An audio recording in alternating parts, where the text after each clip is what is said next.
Now, turn to Section 1. You will hear a conversation between a customer and a travel agent discussing holiday plans. First, you have some time to look at questions 1 to 10.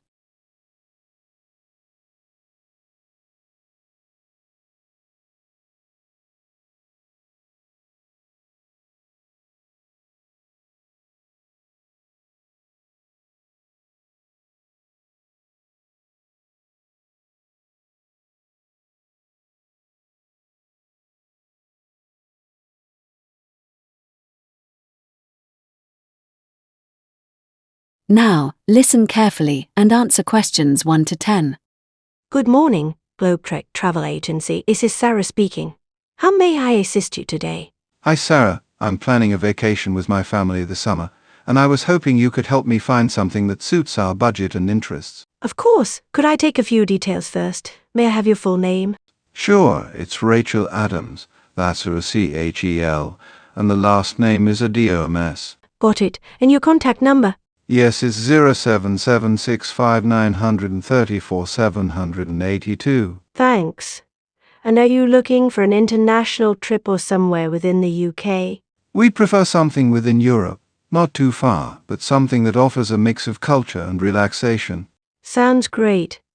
How many people will be traveling? It'll be 4 of us, me, my husband, and our 2 kids, aged 12 and 9. Wonderful. And how long are you planning to stay? Around 10 days. We're thinking mid-July, maybe the 14th to the 24th. Okay. What kind of destinations are you considering? Beaches? Cities?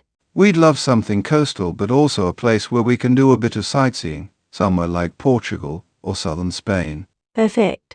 That gives me a few options. Would you prefer a hotel or are you looking into apartments or villas? An apartment would be better. We'd like a kitchen so we don't have to eat out all the time. Got it. One last thing, what's your approximate budget for the entire trip? We'd like to keep it under £3,000 if possible. That's doable. I'll email you some package options by this evening. That's great, thank you so much. My pleasure, Rachel. Speak soon. That is the end of Section 1. You now have some time to check your answers.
Now turn to Section 2.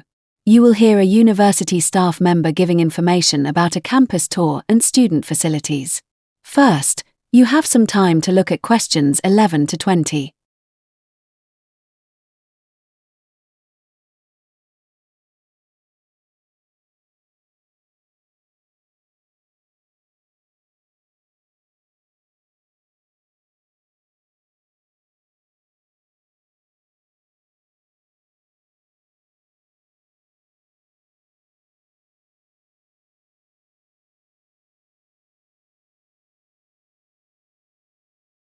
Now listen carefully and answer questions 11 to 14.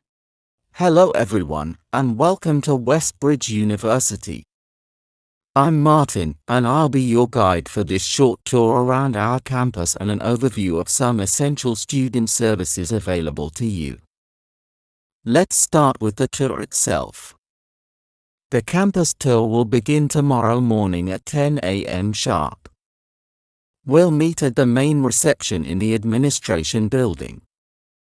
It usually lasts around 90 minutes, and we'll be walking through key buildings, including the library, science labs, student union, and a sports complex. After the tour, we'll have lunch in the student cafe, which is located just behind the library. The cafe offers a variety of options including vegetarian and halal food, so don't worry if you have specific dietary requirements. Let me now talk a bit about our student support services. First, the accommodation office is your go-to place if you're living in student housing or need help with private rentals. It's located on the ground floor of the Student Services building. Now you have some time to check your answer from 11 to 14.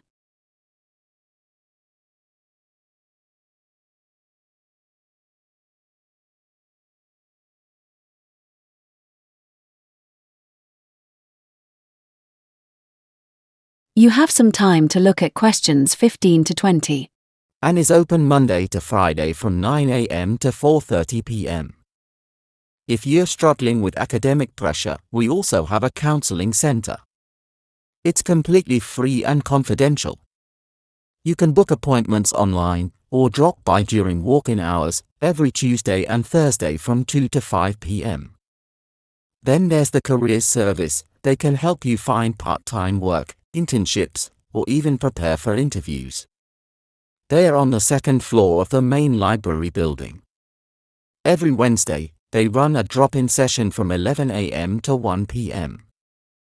Finally, don't forget to check out the student union. It's a great place to make friends, join clubs, or simply relax. There are over 50 clubs and societies, from drama and debate to coding and kayaking. We'll give you a campus map at the end of this session, so you can explore on your own if you'd like. Now, let me summarize the key services and where they are located. That is the end of section 2. You now have some time to check your answers.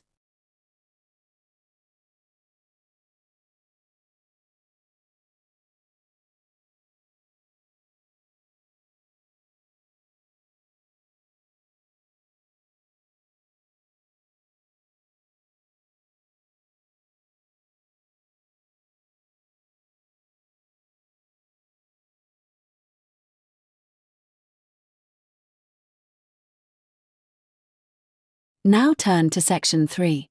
You will hear two students talking to their tutor about a research project. First, you have some time to look at questions 21 to 30.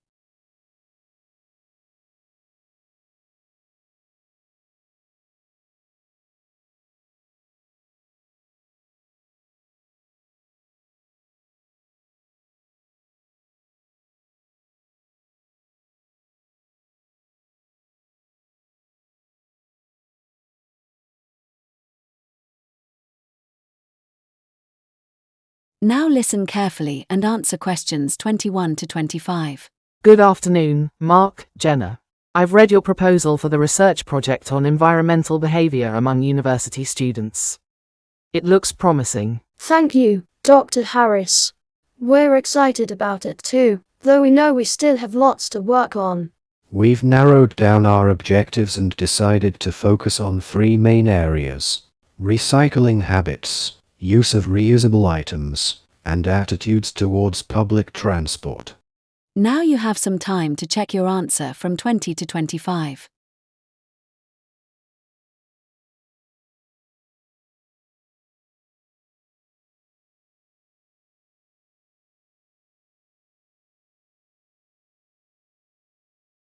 Now listen carefully and answer 26 to 30. That's a smart scope, broad enough to find patterns but still manageable. How do you plan to collect data? We've prepared a short online survey with about 15 questions, mostly multiple choice and Likert scale items. We're aiming for at least 200 responses. And we'll also conduct 5 in-depth interviews to gain more qualitative insights. Good combination of quantitative and qualitative. Just make sure your interviewees are diverse, different departments, ages, backgrounds. Absolutely. We're working with the student union to help with recruitment. Now, regarding your roles in the project, how are you dividing the work? Well, I'm handling the survey design and data collection, while Jenna will focus on interview transcription and analysis. We'll both share the writing, but I'll take the lead on the literature review since I've already done similar work before.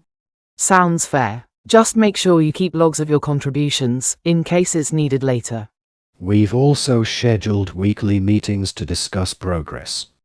And we've agreed to use a shared online folder to keep all materials and notes organized. Great. Now, about challenges. What do you anticipate? Time management might be an issue, especially during exam season. Yes, and I'm a bit concerned about low response rates to the survey. For that, try offering a small incentive, like a coffee voucher or entry into a prize draw. It often boosts participation. That's a good idea. And don't forget, ethics approval is essential before you start. Fill in the application as soon as possible. We've downloaded the form already. We'll send it to you by Friday for review. Perfect. I look forward to seeing the final project.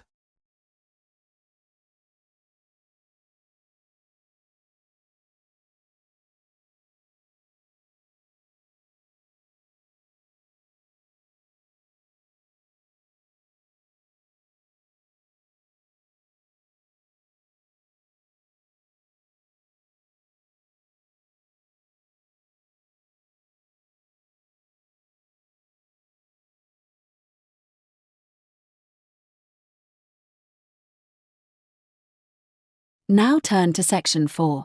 You will hear a lecture on the history and development of paper. First, you have some time to look at questions 31 to 40.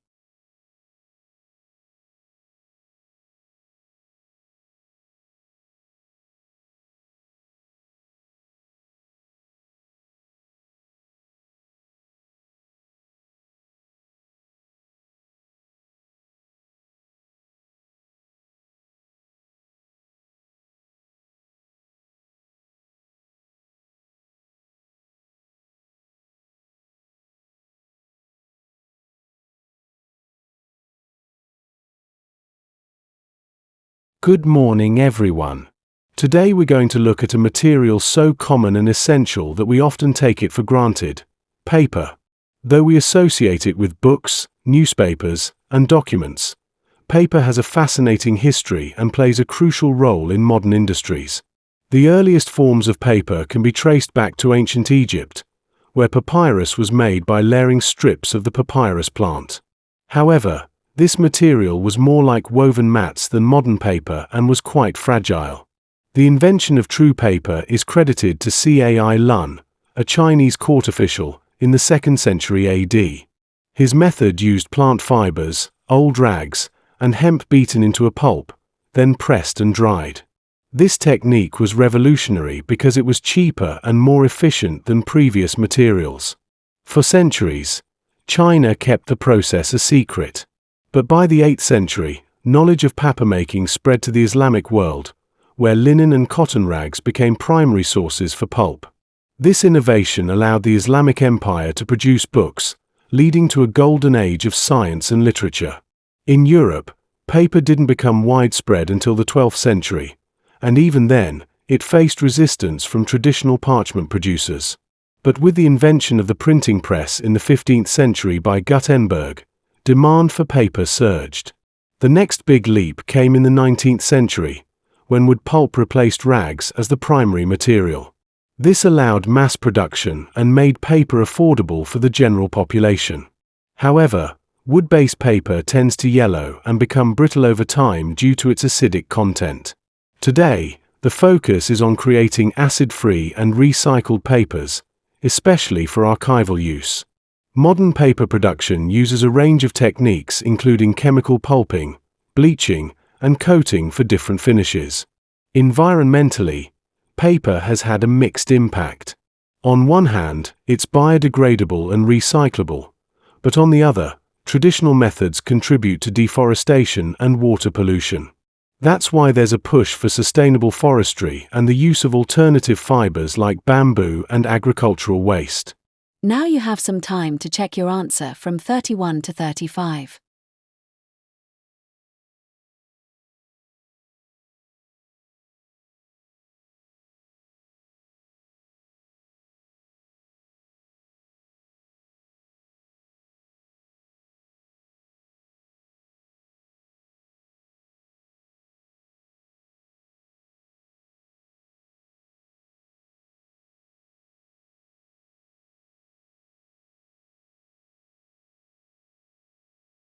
Have some time to look at questions 36 to 40.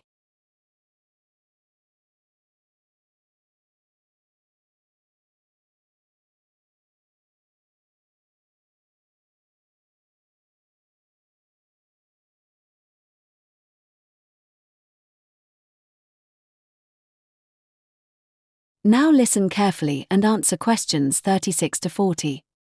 Let's now briefly go over the steps in industrial paper production. First, raw materials such as wood or recycled paper are chipped and processed into pulp using chemicals or mechanical grinding. Then, the pulp is washed and filtered to remove impurities.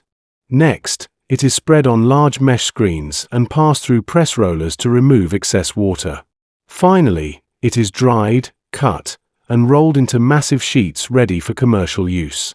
To conclude, paper may seem simple, but its journey from plant fiber to printed page is rich in history, innovation, and environmental challenges. That is the end of section 4. You now have some time to check your answers.